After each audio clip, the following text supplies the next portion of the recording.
The US believed it had China cornered. A fresh wave of tariffs was expected to pressure Beijing, force its hand, and bring it to the negotiating table. But China didn't flinch. Instead of backing down, it played the long game, a strategy that had been in motion for years.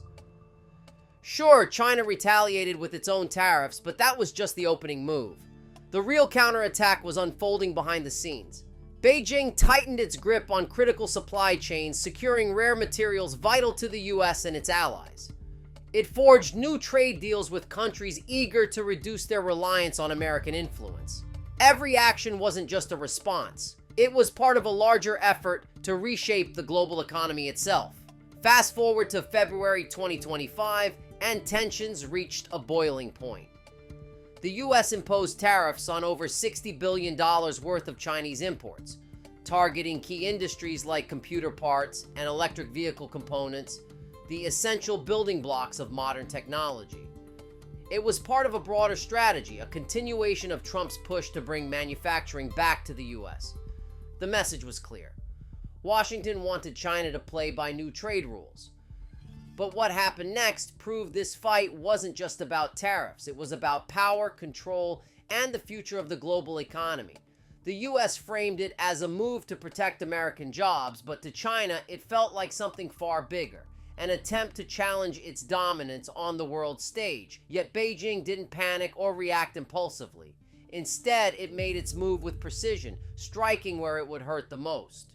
Within days, China retaliated with tariffs on $35 billion worth of American goods.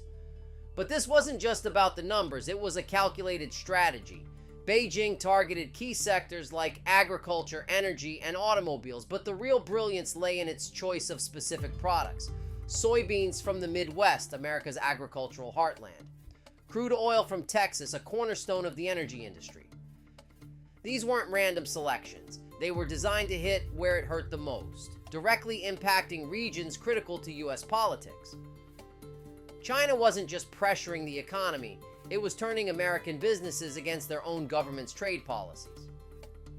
And this was only the beginning.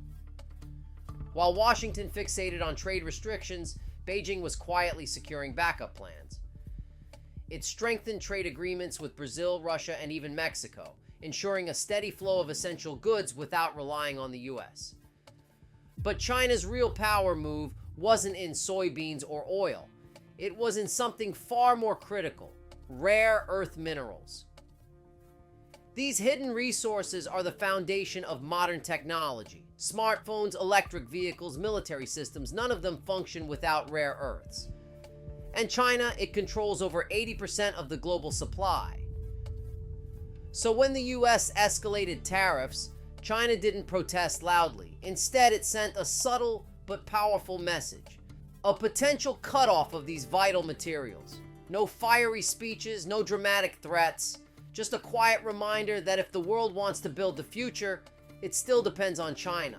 But Beijing wasn't finished. American farms weren't the only targets in its sights. Next, the energy sector took a hit. China imposed new taxes on US oil and liquefied natural gas, LNG, putting pressure on one of America's most powerful industries. For years, China had been one of the largest buyers of American energy, but as tensions escalated, that changed almost overnight. US energy companies felt the impact immediately. Contracts were canceled, shipments were delayed, and profits took a sharp dive. Meanwhile, China wasn't waiting around. It moved swiftly, securing massive energy deals with Russia, forging new partnerships in the Middle East, and ramping up its own production. The goal? To reduce its dependence on American fuel, not just temporarily, but for the long haul. Even if relations improve, those new agreements won't simply vanish. That means the US isn't just losing revenue. It's losing a strategic foothold in one of the world's largest energy markets. But this battle goes beyond oil and gas. The real showdown is in technology. The US took an aggressive approach, cutting off China's access to advanced computer chips and banning companies like Huawei from American partnerships. The goal was clear: slow down China's tech industry. But Beijing had a different strategy. Rather than relying on American technology, China doubled down on its own. Billions of dollars flowed into domestic semiconductor development, artificial intelligence, and 5G expansion. The result? China's tech sector isn't just catching up, it's starting to compete on the global stage. In some areas, it's even pulling ahead. While the world focused on tariffs and trade bans, China quietly played another powerful card: US debt. For years, China has been one of the largest holders of American government bonds, with over $800 billion invested. Selling it all at once would be risky, but making gradual shifts, that's a different story. After the tariffs, China started buying less US debt, triggering a chain reaction. Borrowing became more expensive for the American government, which trickled down to everyday consumers, raising costs for home loans, car payments, and credit cards. It wasn't dramatic or flashy, but it was a slow, steady squeeze with very real consequences. The US has long depended on China to help finance its massive debt. But when China starts pulling back, even slightly, the ripple effects reach far beyond any trade war. And while Washington was busy imposing tariffs, Beijing was looking at the bigger picture, building relationships. Instead of getting stuck in a prolonged fight with the US, China was shaking hands and signing trade deals with Europe, Southeast Asia, and even longtime American allies in Latin America and Russia. The goal was clear: ensure China always has alternatives, so it's never cornered by US policies. This wasn't just about dodging tariffs. It was about shifting the balance of power in global trade. For American businesses, the impact went beyond losing Chinese buyers. Now they were facing tougher competition in markets where they once held an advantage, while China moved in rapidly and showed no signs of slowing down. But while the US and China dominated the headlines, another shift was happening closer to home. Canada and Mexico, two of America's closest trade partners, found themselves on the receiving end of US tariffs. And just like China, they didn't back down. Canada raised taxes on American farm products, while Mexico targeted steel, pork, and whiskey.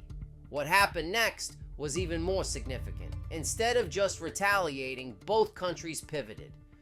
Rather than relying so heavily on the US, Canada and Mexico began strengthening trade ties with China. And that presents a serious challenge. If these nations continue redirecting their business, America's influence in its own backyard could start to erode. But the biggest transformation isn't just about who trades with whom, it's about how goods move across the world. For decades, China was the world's manufacturing hub. But as trade tensions rose, companies began searching for alternatives. China saw this shift coming, and it was prepared. Instead of scrambling, Beijing took a strategic approach, investing heavily in new supply chains across Vietnam, Indonesia, and parts of Africa. The goal was clear: maintain control over global production while reducing dependence on US trade rules. For American companies, this meant two things: higher costs to relocate manufacturing and a long, expensive process to adapt. But this wasn't just a short-term challenge. It signaled a fundamental shift in how the global economy operates. For American farmers, the trade war wasn't just a political debate. It was an economic disaster. China had long been one of their biggest buyers, importing massive amounts of soybeans, corn, and pork. But as tensions escalated, those orders vanished almost overnight. Rather than waiting out the conflict, China found new suppliers, turning to Brazil, Argentina, and even ramping up its own domestic production. This left US farmers with surplus crops, plummeting prices, and mounting debt. While the US government stepped in with bailout funds, it was only a temporary fix. The real danger? Once China secures stable alternatives, it may never return to American farms, even if trade relations improve. This wasn't just about business. It quickly became political. Farming communities, once staunch supporters of US leadership, started feeling the strain. With every lost sale, frustration grew and calls for a new strategy became louder. But farmers weren't the only ones feeling the squeeze. When countries impose tariffs on each other, the impact doesn't stay confined to corporate boardrooms. It trickles down into everyday life. From groceries to electronics, prices began creeping higher.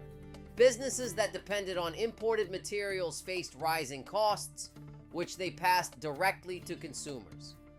Suddenly, a smartphone that once felt affordable started straining budgets.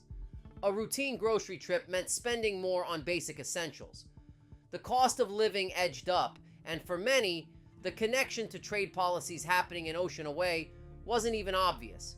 It was just another hit to their wallets. Global markets thrive on stability, and this trade war brought anything but that.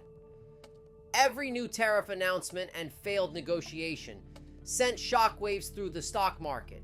One day, prices soared. The next, they plummeted.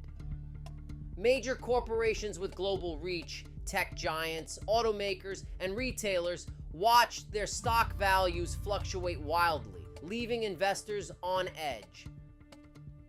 But this wasn't just a problem for billionaires. The market turmoil rippled through retirement funds, pension plans, and investment accounts, directly impacting everyday workers.